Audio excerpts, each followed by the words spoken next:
Good morning. Mwadzuka bwanji konse kumene inuyo muli. Tipasane pano ma update okwana atatu. So update yoyambirira tikambe zokhudzana ndi a Trump. Tinapatsana kale poyambirira kuti a Trump paja nanena kuti basi ndimafuna ndipanga ataki Iran mawa komano zapeze kuona kuti maiko ako Gulf countries ndithu andiimbira foni kundozora msarane msapanga attack yet akuonena kuti attack imeneyi amaidziwa okha Trump. Okay, a Trump amaidziwa okha attack kuti apanga attack usanauze munthu yayi, koma kuti anthu amangodziwa kuti Trump atasa kupanga attack, koma kuti azipanga attack maiko aita nkuimba foni kuti musapanga attack. Come on. What's now? Hey? Okay. Ndezi napeza kuona kuti timapenikira kuti zikuzokhala kuti zotheka kapena zikuzokhala kuti Trump akunama. Anthu ambiri so mu comment section muna panga predict kuti no, I think Trump on 2 akunama. Hey guys, iniyo simu malakwitsa chifukwa ma Gulf countries aja maiko amene Trump amanamizira ajawo akana. Okay? Sana kane live kuti mimi nako kubwera pa TV kuti habibi the Trump sana tuuze no, koma no, actually panali New York Times koma so Street Journal, Street World Journal imene ndithu news imene news awiri amene wawo na amene ndithu anapita kukafusa like wafusa pa madziwa anthu ankhani mtopola pito kafusa kula eri nuyo mnamimbira foni Trump kuti usabanga atake dziko la Iran ndanthu aja nozanoti ife onkhani kundona kuti siti madziwa kena kali kose zoti Trump afuna apanga attack Iran. Nditi ngadziwa bwanji kuti tidziwa bwanji ndingaimbe foni bwanji sitikudziwa kuti Trump mawa apanga attack Iran. So maiko amene ajawo ndithu akana chabwino. So mimi ngona uzoti Trump yawecha chabwino. Update number 1 ndimene tiziwe kuti kuendera pati. Update number 2 ndinkhani yokhudzana ndi timakambirana dzulonso yokhudzana ndi kuomberedwa uchigawenga umene unachitika chaku Nzikiti ku San Diego ku America kuphantho kwana atatu. So chachitika apa chino kuti anthu ene okay zimene pakamba zonse zoti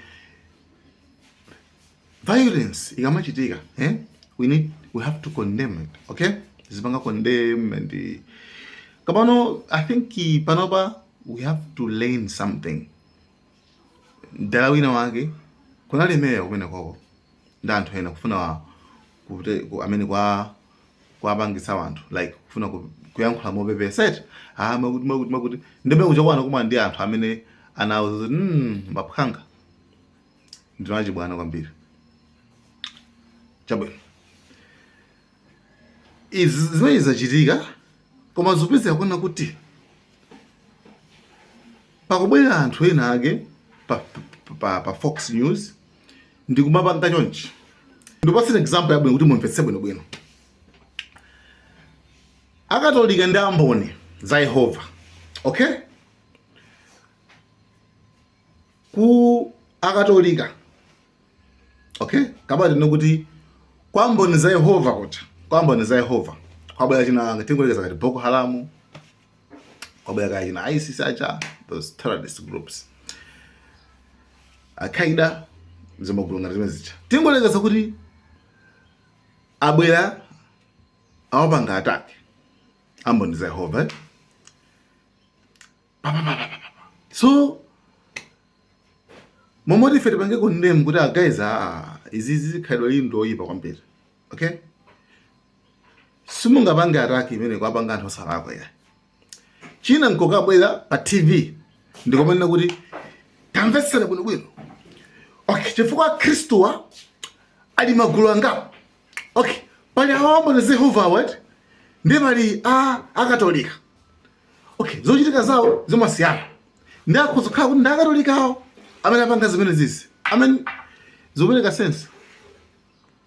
Zobereka sense. Zobereka sense. I'm trying to get some information about it. According to what I see here, it is a Sunni mosque location. Why do I bring that up?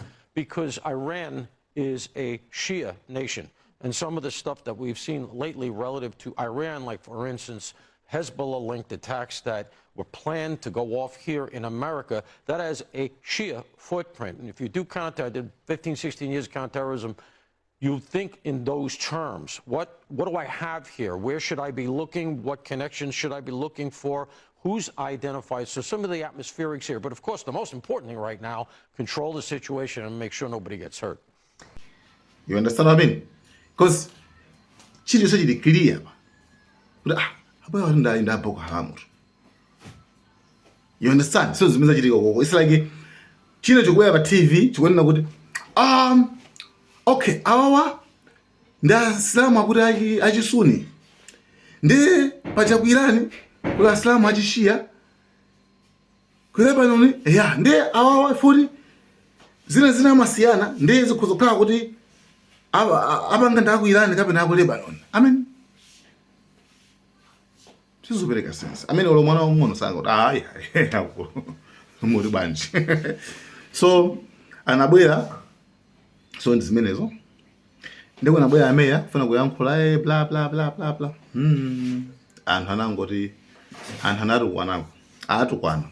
Thank you. Fucking direct result of your leadership! Your leadership! Our Muslim brothers and sisters have been talking to you for how long? You have to fucking listen to them, Todd. Just like you did tonight. It was pulled in Christ, pulled in science propaganda, and you'll keep doing it as long as it lines your pockets, won't it? Show something! Worse approval rating than a fascist dictator with shit in his pants.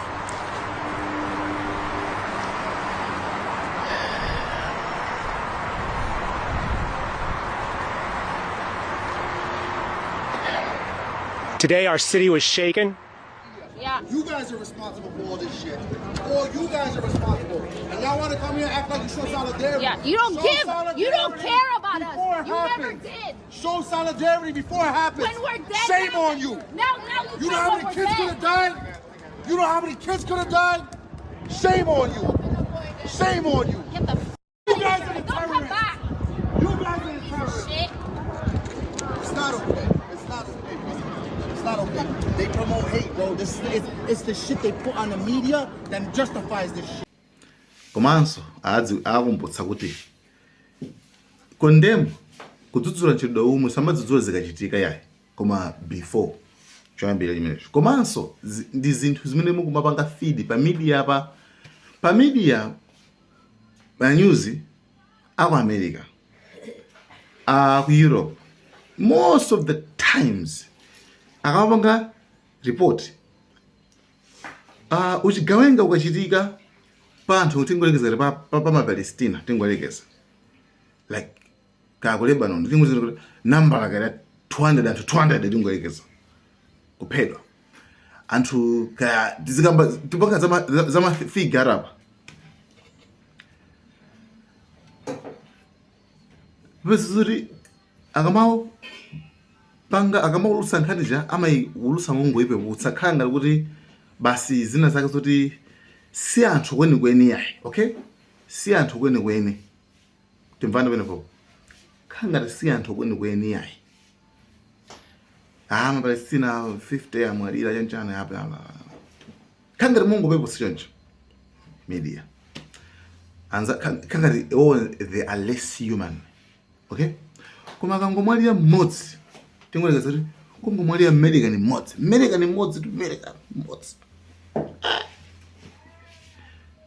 Yeah, baba America ni mukhanga moyo wa America ndi moyo kungomwalira Israel mmodzi koma bo mwalira Israel ndi khanga kumwalira Malawi 5 ali bichira wena ukhaya ba Malawi 5 awaya media khanga enawo ali less human khanga enawo si anthu kweni yayi si anthu kwambiri koma enawo ndamira ali anthu kwambiri. So akubwera pa, that's why mzone even zinthu za materialism zikachitika tingoleza ngati ku America kucha. Mzone mizima kakuta ashuta ku school, ashuta makuti kapena apolisa ku church. Mzone mina achina Trump mzone tima press briefing. Apapa this and this and this mukudzoka mina pangira mucha ku America.